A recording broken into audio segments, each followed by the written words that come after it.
Hey, Isabelle here from 22-Way Norway.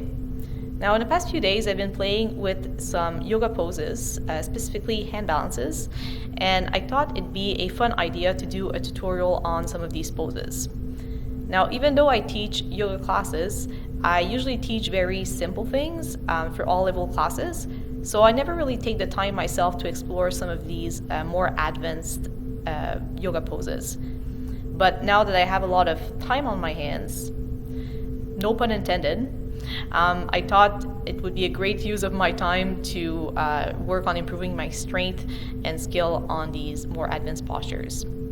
However, by practicing some of these poses, I noticed that you really need, in order to do them properly and to minimize the risk of injury, you really need a strong foundation. And that foundation is actually a pose that we usually do as part of a flow in most, if not all, yoga classes. And it's the crocodile pose, or in yoga terms, Chaturanga, if I pronounce that properly.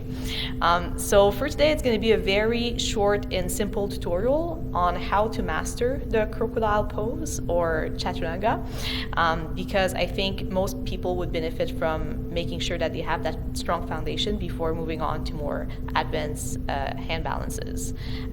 For some of you, maybe you already have that, but it's good to make sure that you have that foundation before we move on. So before we start the tutorial, you'll need some equipment. You'll need two objects that are sort of rectangular. I'll be using yoga blocks, but of course, if you don't have those at home, you can use sturdy books with a hardcover.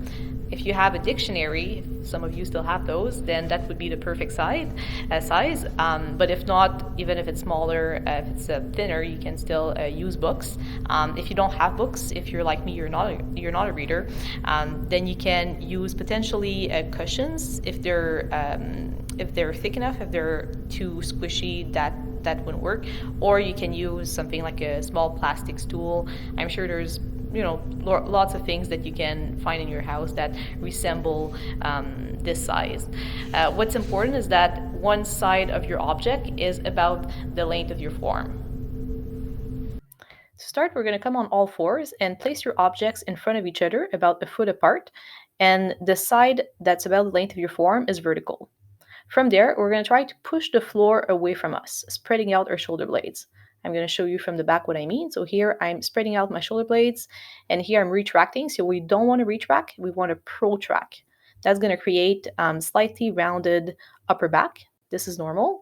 So you don't want to let your belly sag like I'm showing here. You want to suck it in and try to create that upper rounded back. So here, if I were to just bend my elbows, see what happens. The rear block is going to fall.